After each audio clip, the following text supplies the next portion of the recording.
그때 여자들은 두려워하면서도 크게 기뻐하며 서둘러 무덤을 떠나 제자들에게 소식을 전하러 달려갔다.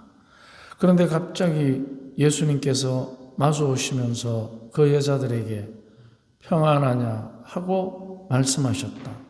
그들은 다가가 엎드려 그분의 발을 붙잡고 절하였다. 그때 예수님께서 그들에게 말씀하셨다. 두려워하지 마라. 가서 내 형제들에게 갈릴리아로 가라고 전하여라. 그들은 거기에서 나를 보게 될 것이다. 여자들이 돌아가는 동안에 경비병 몇 사람이 도성 안으로 가서 일어난 일을 모두 수석 사제들에게 알렸다. 수석 사제들은 원로들과 함께 모여 의논한 끝에 군사들에게 많은 돈을 주면서 말하였다. 예수의 제자들이 밤중에 와서 우리가 잠든 사이에 시체를 훔쳐갔다 하여라.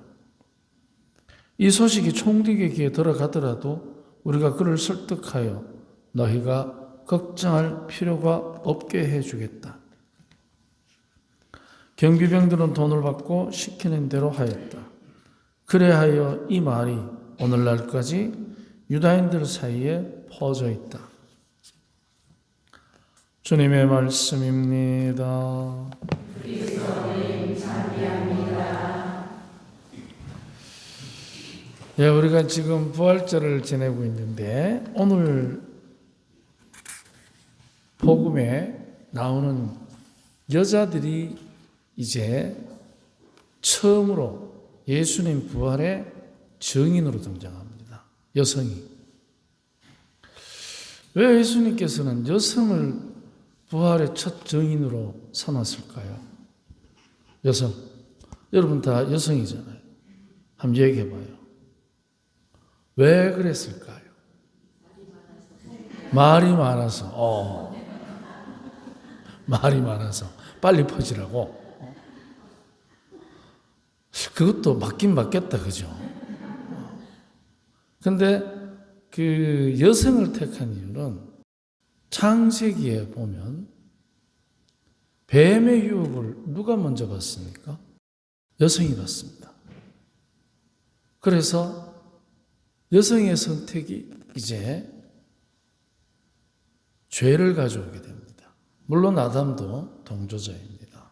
그런데 그 아담과 하와에게 주어진 죄를 짓고 난 뒤에 하느님처럼 될 줄 알고 덤벼들었다가 실패하고 난 이후에 그 두려움 속에 나무 뒤에 숨어 있는 그들을 향해서 하느님께서 주신 선물이 있습니다. 두려움을 이기라고.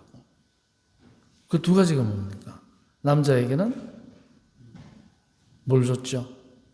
남자에게, 아담에게 노동, 여자에게는 출산. 그래서 노동과 임신을 이제 하느님처럼 될 줄 알고 나대다가 두려움 속에 빠져 있는 사람을 축복해주는, 그 두려움으로부터 구해주는. 그래서 하느님께서는 절대로 아담과 하와에게 용서의 표시를 줬지 죄책감을 압박하지는 않았습니다. 네가 무슨 짓을 했는지 아나? 그러면 절대로 안 합니다. 예수님께서도 유다에게, 베드로에게 절대로 너 그런 짓 하지 마라 안 합니다. 압박하지 않습니다. 그런데 우리는 합니다. 어떻게? 아주 쉽게. 너 엄마 말 들을래 안 들을래?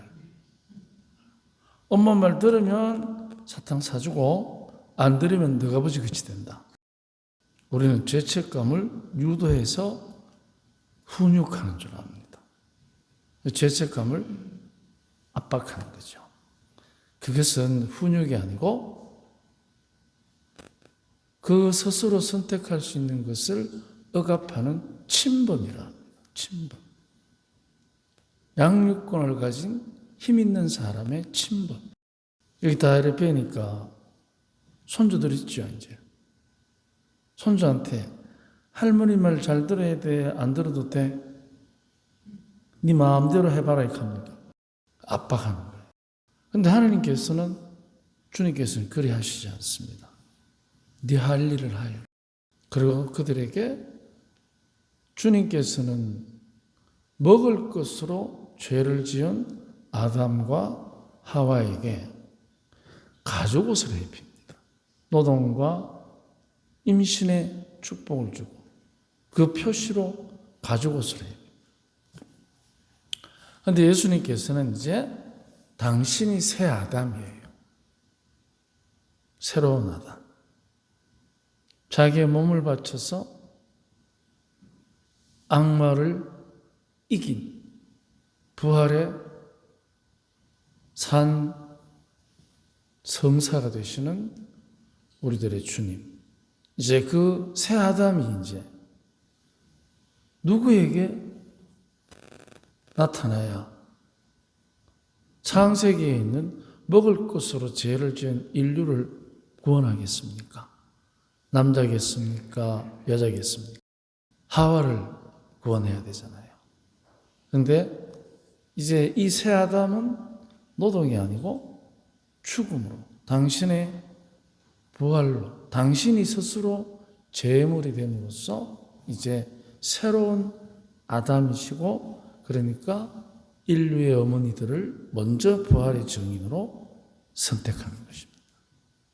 그래서 아담과 하와가 모두 구원의 길로 이제 들어선 거죠. 부활의 증인이 됨으로써, 당신이 부활함으로써.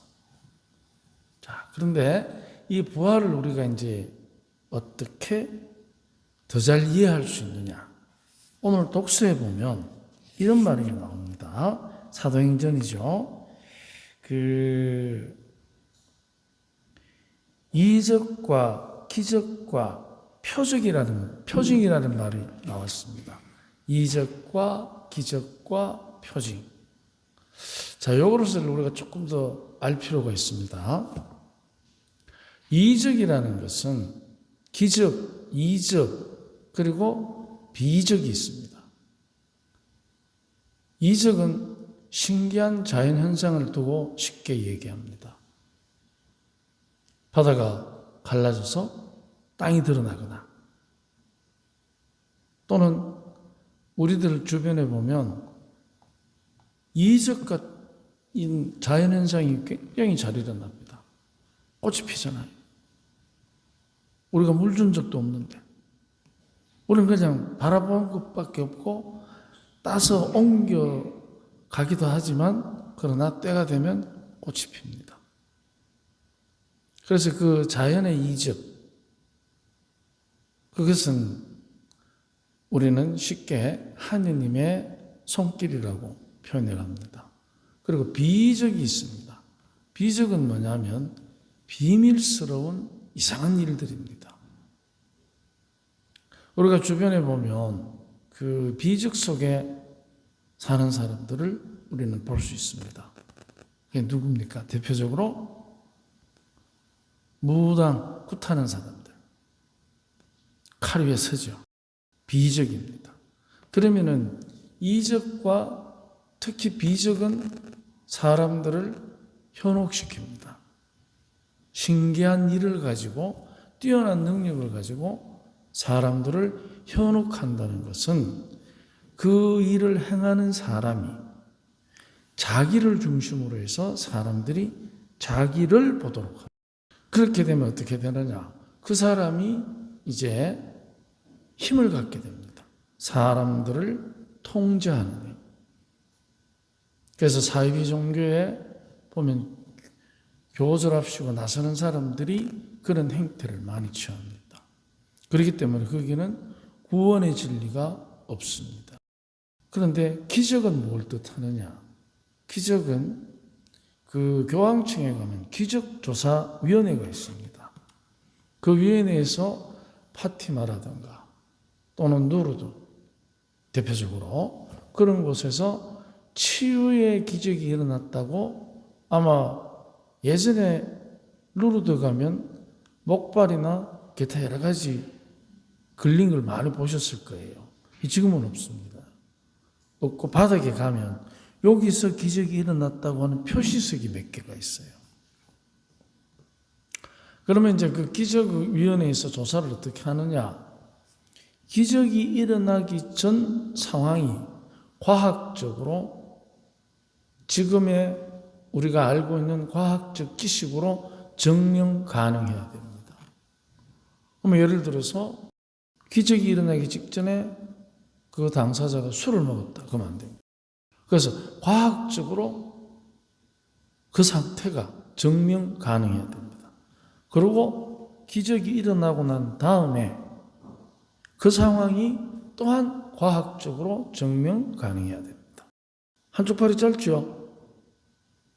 내가 그죠? 똑같아지죠? 이거는 뭐라고 합니까? 기적이 아니고 기술이라고 합니다.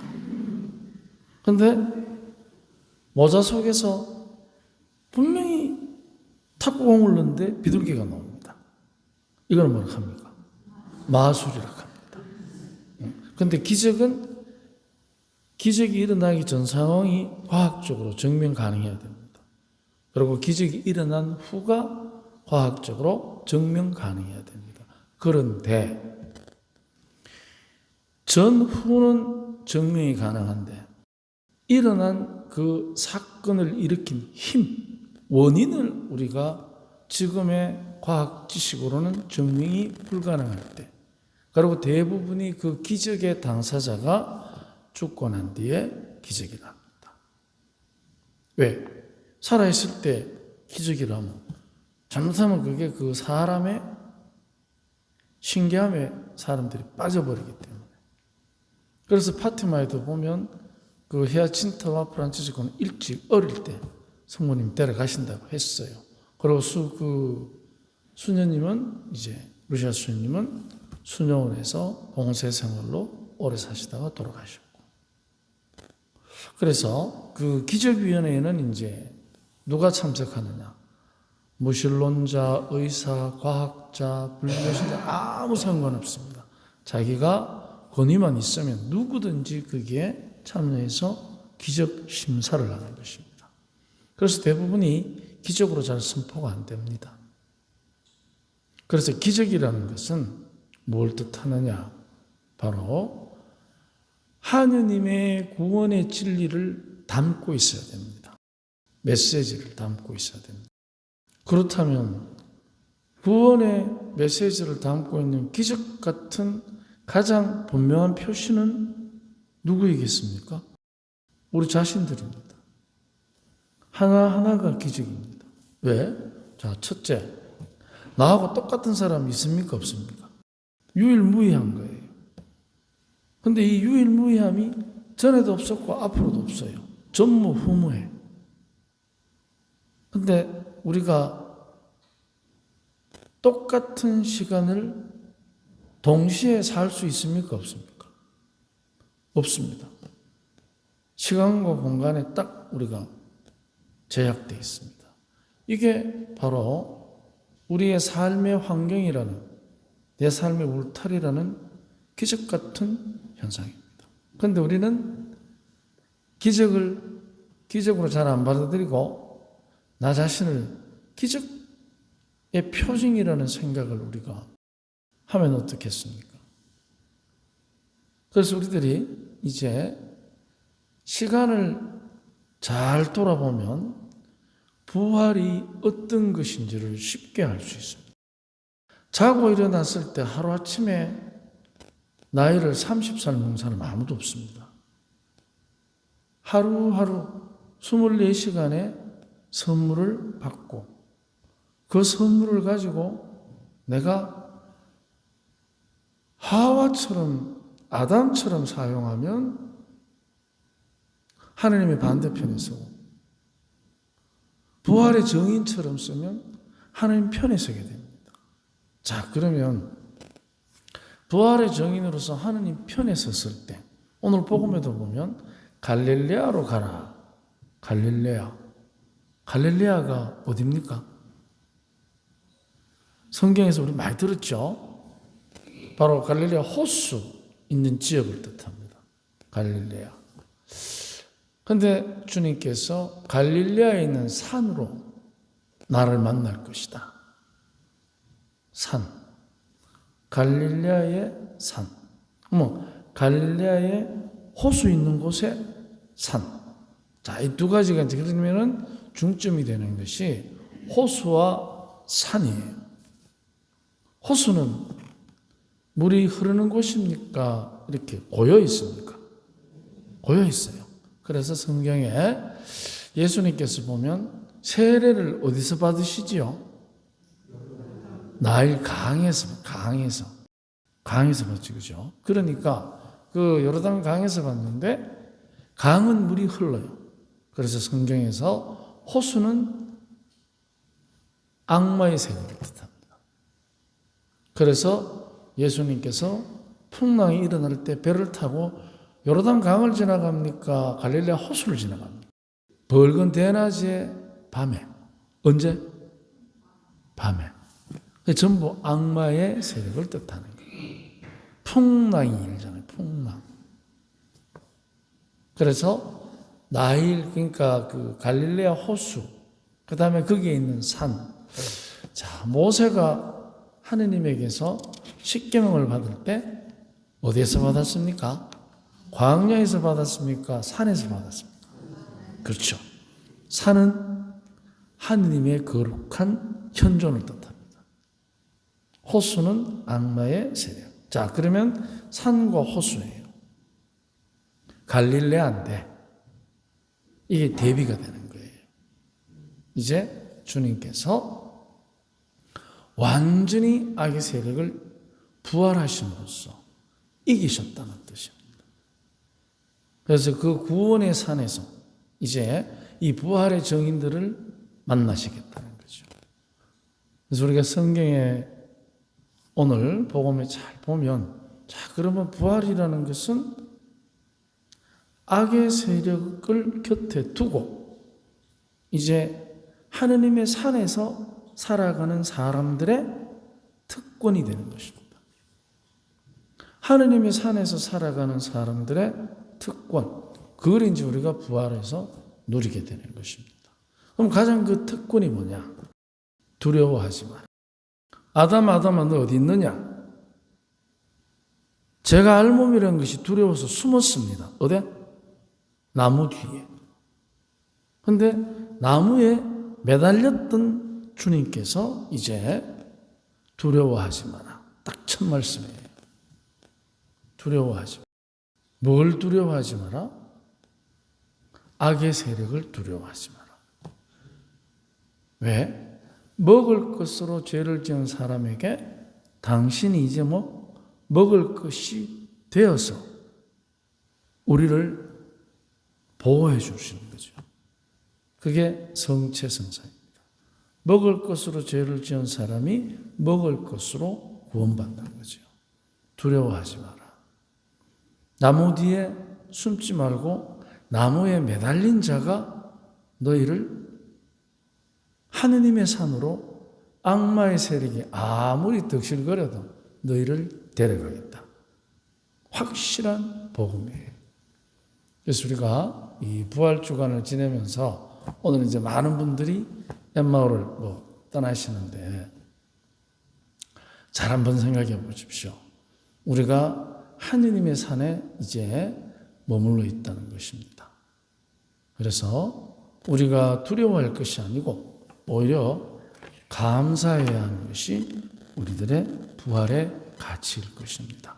오늘 하루 두려워하지 마시고 감사하는 부활의 증인이 됩시다. 그리고 오늘 하느님의 산 성모솔선마을 오신 것을 환영합니다. 아멘.